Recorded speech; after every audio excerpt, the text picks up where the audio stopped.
Hoje a gente vai ter presença da Micaele, que é egressa da 17ª turma, se formou agora no primeiro semestre de 2019, e do Everton, da 16ª turma, turma anterior, do segundo semestre de 2018, né? Eles vão falar um pouco, conversar com a gente sobre as atividades dele, né? O Everton, ele trabalha como posição atual de gerente de produção da cervejaria Mão Preta, e a Micaele é trainee no Ensina Brasil. Bom, como o professor já falou, eu formei agora no início de 2019, sou Micaele, sou do interior do Tocantins, e eu sou trainee da turma de treinamento de liderança do Ensina Brasil, e sou professora de matemática na rede municipal de Petrolina. Sim, sou professora, estou atuando como professora. Vou explicar um pouquinho o porquê e o que é o Ensina Brasil, e também vou dar dicas de processos seletivos. Bom, o Ensina Brasil, ela é uma startup que acredita que um dia todas as crianças terão uma educação de qualidade. Ela é uma rede, é uma ONG, ela funciona através de doações de empresas privadas. E isso dá a oportunidade de atingir um número maior de pessoas. Ela trabalha com a formação de professores líderes. O que são esses professores líderes? São pessoas que são formados em mais diversas áreas, temos engenheiros, temos advogados, arquitetos, temos mestres, doutores, todos os tipos de profissionais mesmo. E a gente participa de um intensivão durante um mês, em janeiro, nos preparando para atuar na sala de aula. E durante 2 anos de formação de programa, a gente tem diversas formações pessoais e profissionais para trabalhar em outros setores após os 2 anos. De todos os programas trainees que eu me inscrevi e participei, o Ensina Brasil é o único que pensa no após o programa. O que a pessoa que eu estou contratando, a pessoa que eu estou formando, vai fazer após os 2 anos de programa. E eu vou explicar mais para frente um pouquinho depois por que eu escolhi o Ensina Brasil. Então, essas são as principais apoiadores, que é a Fundação Lema, Itaú, a Gol e algumas outras que atuam de outras formas. Então, o que é o Ensina Brasil? Ele trabalha com o desafio da educação. Sabemos que a educação pública no Brasil, ela é um problema.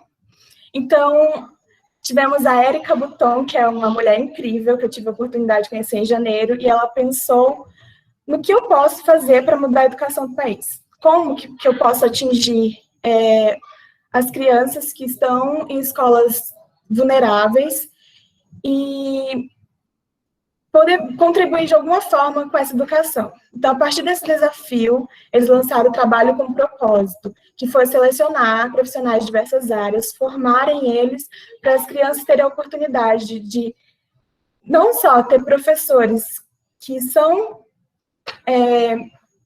trabalham em outras áreas, que têm os mais diversos conhecimentos. Quando você se imagina lá no ensino médio, em algum momento você pensou em ter aula com um advogado, com um engenheiro, com uma doutora de energia nuclear, porque temos uma doutora de energia nuclear. E quando você se imagina no seu ensino médio, quem estudou escola pública sabe que nunca pensou na oportunidade de trabalhar, de ter aula com alguém com conhecimento assim. E aí, o que eles acreditam? Eles acreditam que para transformar a educação é preciso conhecer a base, é preciso você estar em sala de aula, é por isso que a gente atua por 2 anos em sala de aula, para depois ir para outros setores, porque é importante você saber o que acontece lá embaixo, o que acontece dentro da sala de aula, tudo que falta. E eu, como vindo de escola pública, tendo pais, professores, eu achei que eu conhecia a educação pública, mas quando você atua como professor, a história é completamente diferente. Mas é importante entender também que a escola, ela funciona sem a gente e vai continuar funcionando depois que a gente sai. O que a gente está ali é para aprender e para ensinar. Então, a gente trabalha também com desenvolvimento pessoal e profissional. A gente, durante os 2 anos, tem formação, tanto da área da educação, como formação pessoal, de desenvolvimento pessoal, de liderança. como treinamentos de carreira. Quem que eu quero ser após esses 2 anos? É muito importante esse autoconhecimento. Porque eu, principalmente, quando eu saí da faculdade, eu não sabia muito bem para que rumo seguir. E quando você começa a procurar emprego, você ter bastante ideia do que você quer, você ter a direção certa para seguir, é uma das coisas mais importantes. E o principal ponto do Ensina Brasil é que a gente faz parte de uma rede internacional, conhecida também como Teach for All. E essa rede, ela é composta por mais de 40 países. E principalmente agora, durante a pandemia, a gente está em contato com essas outras redes, desses outros países, com formações juntamente com eles, para entender como que vai funcionar o processo de educação a partir de agora, porque a gente está vivendo uma coisa que ninguém viveu até hoje, e impacta diretamente na educação e na economia, principalmente que a gente está tendo que se reinventar como professor, trabalhando à distância, alguns outros nem tanto. No meu caso, a gente não está trabalhando à distância porque os nossos alunos eles não têm acesso à internet. E aí que a gente vê que a educação pública falha muito, que quem tem dinheiro para pagar uma escola particular agora está se deslanchando 1000 vezes na nossa frente. Então, é mais ou menos isso.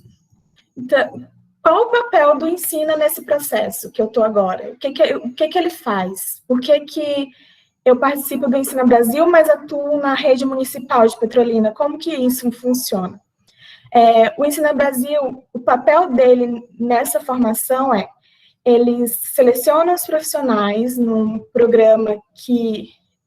processo seletivo muito extenso, que inclusive vai abrir agora em julho, e ele, na minha época, foi de julho a dezembro. Não sei como que vai funcionar agora, por causa do momento que a gente está vivendo, mas é um processo extremamente longo e cansativo. E ele seleciona esses profissionais. Na nossa época, foi mais de 18 mil inscritos.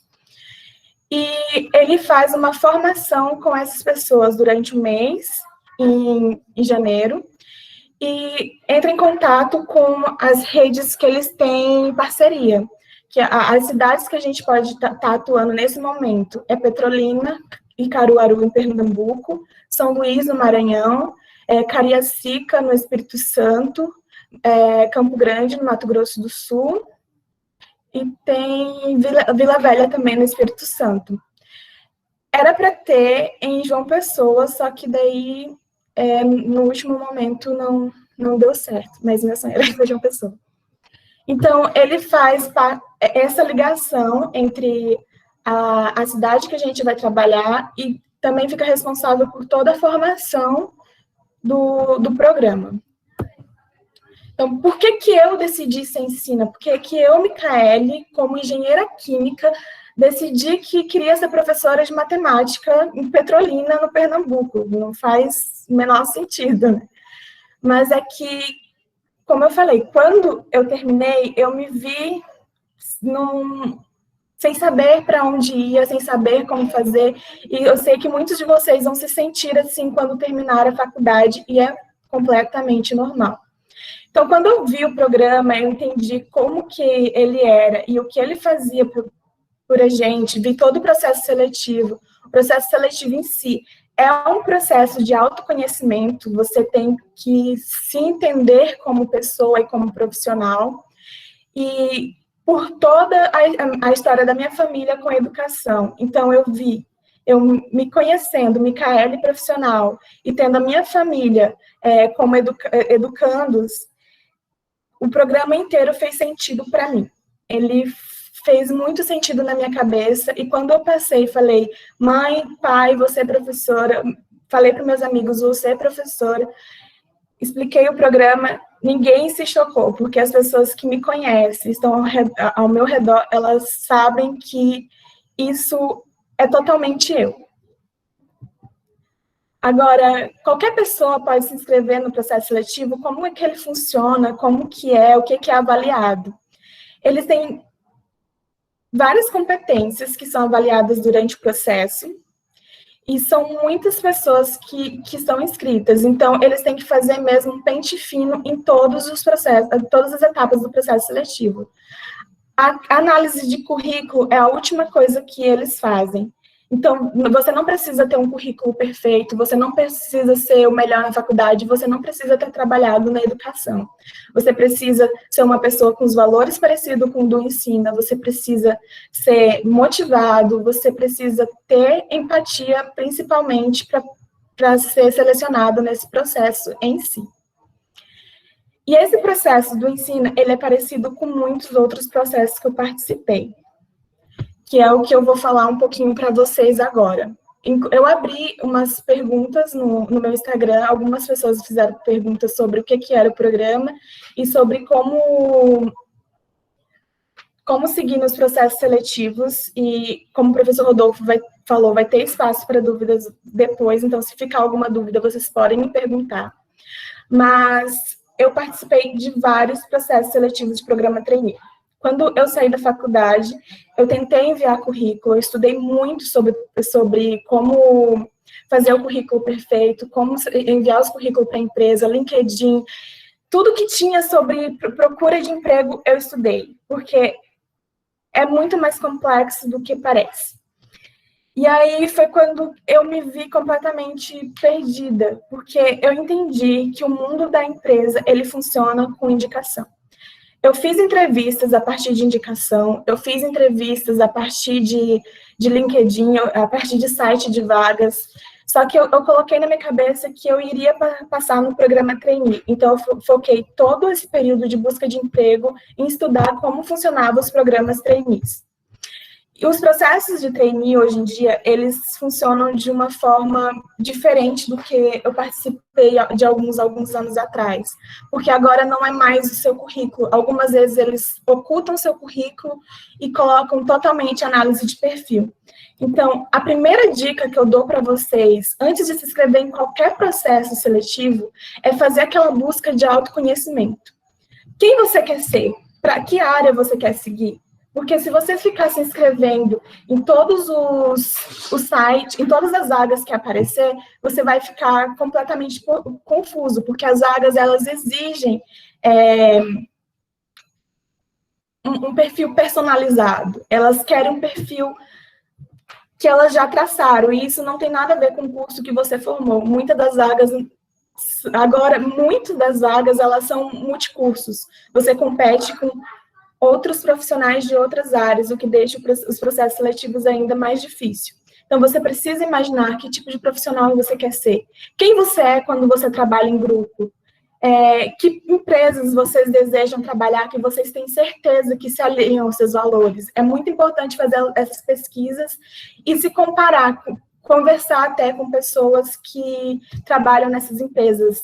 O LinkedIn me ajudou muito nisso, e é importante você ter a cara de pau de ir lá nas pessoas que trabalham na empresa e perguntar e conversar sobre os valores das empresas que você quer trabalhar.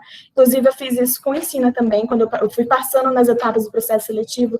Para cada etapa, eu ia e perguntava como que funcionava, como que fazia para me passar, e isso ajuda muito. Me perguntaram também quais foram os sites que eu usei para encontrar as vagas dos processos seletivos que eu fazia.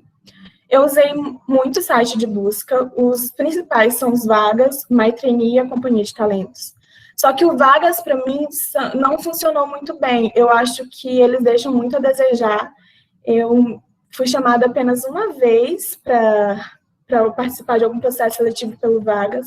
O que eu mais gosto dos processos seletivos é o Companhia de Talento. Ele tem um processo seletivo muito aberto, eles dão um feedback para todas as etapas, eles te dizem quem você é, o que você precisa saber para melhorar em tal área de atuação, qualquer coisa assim. É um processo seletivo muito aberto mesmo. E agora eles estão com uma nova versão de processos seletivos, que você participa de se eu não me engano, é um programa de treinamento também, por um mês, e as empresas vão escolher de acordo com o seu desempenho nesse treinamento. Agora, como se sai bem em entrevistas e dinâmicas de grupo? O que é importante fazer? A cultura da empresa é um dos principais pontos. Você precisa saber como que funciona a empresa que você quer trabalhar, qual o tipo de perfil dela, qual o tipo de vestimenta dela. e isso vai te ajudar bastante na apresentação. Essa segunda dica foi uma dica que a Gabi me deu e foi muito importante em todos os processos que eu participei. Você perguntar aos seus colegas como é trabalhar com você, como que eles te veem como profissional, e anotar seus pontos fortes, seus pontos fracos. E é deles que vai sair, você vai construir suas respostas em todas as perguntas. E evitar usar respostas que todo mundo usa. Na dinâmica de grupo, é muito importante você tentar ao máximo possível estar trabalhando em conjunto mesmo. Você tá ali com o pessoal, é importante. Eu lembro que na minha dinâmica de grupo, quando eu fui fazer a entrevista, eu recebi o feedback, e a gente não conseguia chegar a um consenso, o grupo não conseguia chegar a um consenso. E daí eu falei, não, gente, calma, vamos pensar, respirar, vamos fazer assim. O que vocês acham de ir por esse lado? E foi uma das coisas que ele falava, que eu consegui direcionar o grupo a chegar a uma conclusão, porém, eu não defendi muito meu ponto de vista. Só que defender o meu ponto de vista, a gente continuaria discutindo e não chegaria a resultado nenhum. Então, é muito importante você pôr na balança o que pesa mais. Outra pergunta que fizeram é se precisa ter experiência ou um currículo perfeito para ser trainee. Depende muito da vaga que você vai se candidatar. Por isso que é importante aquele processo de autoconhecimento para saber que tipo de vaga você quer se candidatar. Mas a maioria dos processos seletivos hoje em dia, eles estão focados em perfil de empresa, e não em currículo perfeito, não em que área você é formado. Eles são muito abertos, porque justamente por pessoas ser contratadas pelo currículo perfeito e não se dá tão bem trabalhando em grupo. Agora, o mais importante nesse processo de busca de emprego é não coloque muita pressão em você. Não adianta você se desesperar para conseguir sair, já conseguir um emprego, meu Deus, eu estou desempregada, eu formei agora, preciso trabalhar. Calma, respira, se conheça, conheça os processos seletivos, se dedique um tempinho para você estudar, que a vaga que é sua, ela vai aparecer. Aquela vaga que combina com você, com o seu perfil, ela está lá só te esperando, não adianta se desesperar. Muito obrigado, Micaele. Já passo daí a palavra para o Everton. Meu nome é Everton, para quem não me conhece. Eu sou natural de Santana do Livramento, me formei na 16ª turma de Engenharia Química e no segundo semestre de 2018. Atualmente eu sou responsável técnico e gerente de produção da cervejaria Mão Preta. Eu acompanho todo o processo, desde o recebimento da matéria-prima até o produto final. Ele passa pelas etapas do recebimento e armazenagem das matérias-primas, moagem dos grãos, produção do mosto cervejeiro, fermentação, maturação, envase. Cada etapa eu acompanho e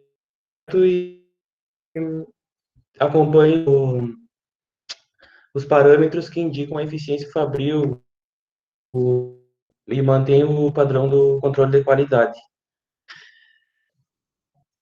Também lá faço pesquisas e estudos de receitas, alguns deixa eu passar aqui mais. Também atualmente eu estou dando consultoria para uma cervejaria que está por abrir aqui em Bagé.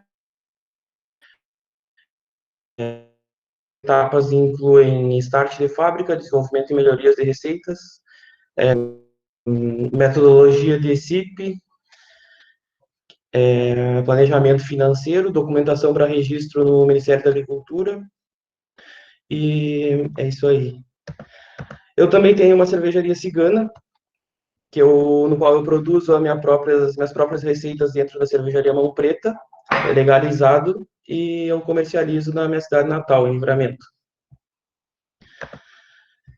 A minha trajetória para chegar até aqui, desde o início quando eu terminei o ensino médio, na verdade, eu saí de Livramento, fui estudar primeiro em Pelotas, eu cursei um semestre de engenharia elétrica, e depois eu resolvi vir fazer engenharia química aqui na Unipampa. Já no segundo semestre, eu fui monitor de desenho. Depois, no segundo e terceiro ano, eu fui depois monitor de cálculo 3 e também iniciei com o projeto de iniciação científica de modelagem matemática. Então, ao decorrer do curso, mais precisamente nas férias de verão de 2018, eu consegui uma vaga para realizar o estágio obrigatório na cervejaria Mão Preta. Então, eu comecei a gostar do que eu estava fazendo ali, fui me aperfeiçoando, estudando em casa, e quando estava chegando no final do estágio, o pessoal me convidou para continuar, para passar então do estágio voluntário, ou do estágio obrigatório, para um estágio remunerado. Então, eu aceitei a ideia e continuei me aperfeiçoando, fazendo mais cursos na área. Aí, quando passou para o segundo semestre daquele ano, eu tive que largar o estágio, porque eu precisava de me dedicar mais na faculdade, porque eu tinha umas quantas disciplinas ainda para cursar. E quando estava mais para o final do curso, em novembro, o pessoal da cerveja me chamou, que queria que assim que eu terminasse a faculdade, que eu trabalhasse lá com eles. Então, no dia que terminou as aulas, no outro eu já estava trabalhando lá na cervejaria Mão Preta. Para quem não conhece a cervejaria, ela está localizada no Comandante Kramer, fica em direção a Ceguá. Está aberta a visitação, não agora na pandemia, mas quando tudo normalizar, está aberta a visitação. Ela atua no mercado cervejeiro desde 2017, tem uma capacidade anual de produção mensal, na verdade, de 4.000 litros. E temos 7 estilos em linha e mais alguns. A comercialização hoje é feita em garrafas e barris em diversos tamanhos. E agora, durante a pandemia, a gente implantou o grau de PET, levar o chopp fresco para o pessoal em quantidades menores. Bom, o que me ajudou a chegar, eu cheguei. Primeiro foi a oportunidade que eu tive de fazer o estágio na cervejaria, mas foi a trajetória na faculdade. E quando eu estava no estágio obrigatório, eu consegui relacionar vários conceitos que a gente aprende nos processos industriais, operações unitárias, tem muita relação.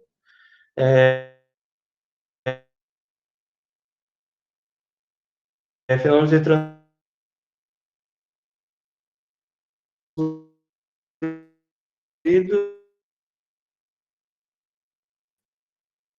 e mais, entre outros. Então, procurar sobre iniciação científica, estágios voltados,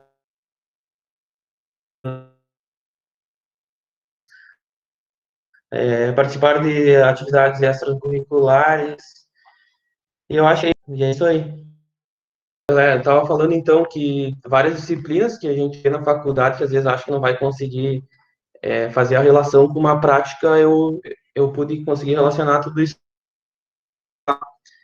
Aí eu falei as disciplinas, que são basicamente processos industriais, operações unitárias, tem bastante, aplicações industriais de calor, instrumentação também é muito importante, planejamento, porque na parte da responsabilidade técnica tem que fazer vários documentos, como a gente vê lá em planejamento, estequiometria, até para saber o ponto ideal para fechar o tanque, para já carbonatar a cerveja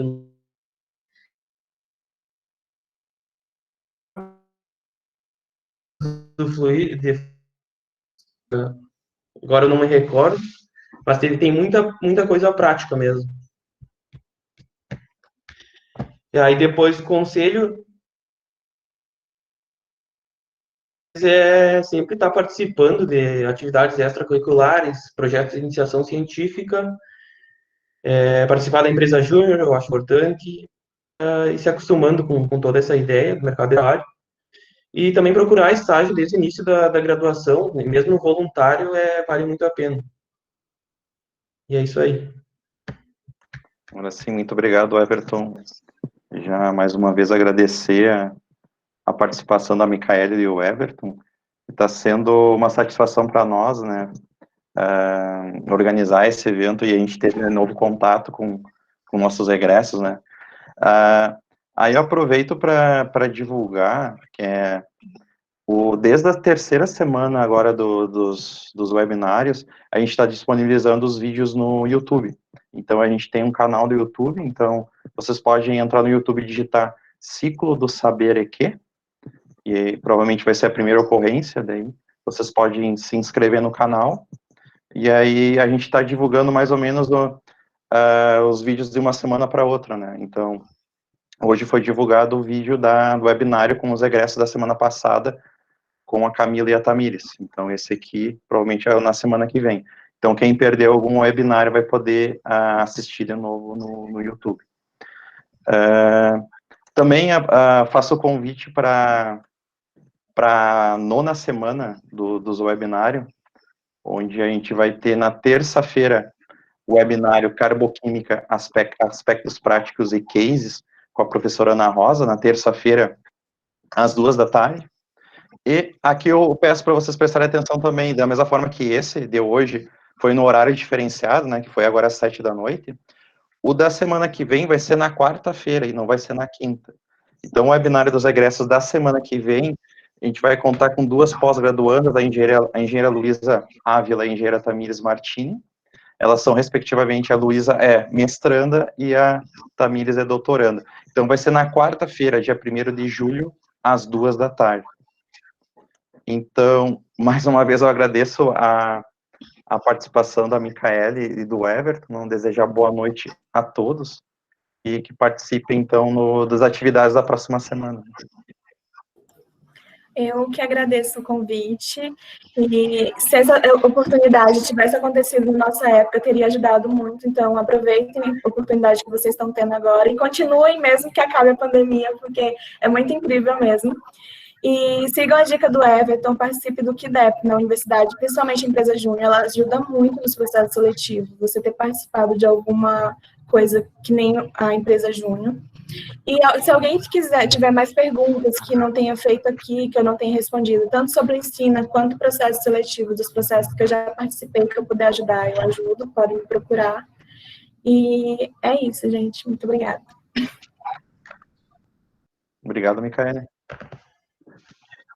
Bom, valeu então, professor, pelo convite. Eu agradeço também por estar compartilhando um pouco da minha rotina diária. E o que precisar, a gente está sempre às ordens. Muito obrigado e boa noite a todos, né? Se cuidem bastante. Até mais.